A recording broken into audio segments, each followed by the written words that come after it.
Hi friends, Jananayagan படத்தோட ரிலீஸ்க்காக ரசிகர்கள் காத்துட்ருக்க நிலையில் ஒரு அப்டேட் வந்திருக்கு.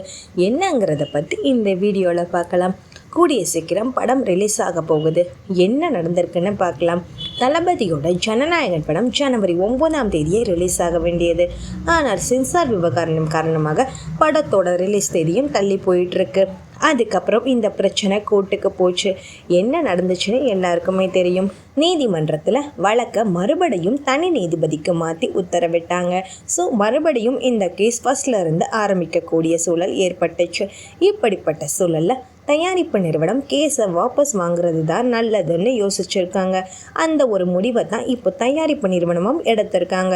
ஸோ ஜனநாயகன் படத்தோட தயாரிப்பு நிறுவனம் போட்டிருந்த வழக்கை வாபஸ் வாங்க போகிறாங்களாம். அதே போல் இன்னொரு முக்கியமான விஷயம், படத்தோட ரீசென்சாருக்கு இந்த வாரத்துக்குள்ள தயாரிப்பு நிறுவனம் அனுப்ப இருப்பதாகவும் சொல்லப்படுது. எப்படியும் சென்சார் தரப்புல இருந்த படத்தை பார்த்துட்டு படத்துல இன்னும் சில திருத்தங்கள் செய்ய சொல்லுவாங்க. அவங்க சொல்ற எல்லாத்தையுமே மறுபடியும் மாற்றி திரும்ப சென்சாருக்கு போகும்போது கண்டிப்பாக படத்துக்கு சர்டிஃபிகேட் கிடைச்சிடும் அப்படிங்கிற மாதிரியும் எதிர்பார்க்கப்படுது. இந்த ப்ராசஸ் மட்டும் 10 நாட்களுக்குள்ள நடந்து முடிஞ்சிருச்சு அப்படின்னா இந்த மாசத்தோட இறுதிக்குள்ள ஜனநாயகன் படம் ரிலீஸ் ஆகிடும். சென்சார் தரப்புல இந்த தடவை ரொம்ப சுத்த விட மாட்டாங்க அப்படிங்கிற மாதிரி ஒரு நம்பிக்கை இருக்கு. ஏன் அப்படின்னா ஏற்கனவே ஜனநாயகன் படத்தோட பிரச்சனையை சென்சார் தரப்பு மேலேயும் மத்திய அரசு மேலேயும் மக்கள் பயங்கரமாக கோபத்தில் இருக்காங்க.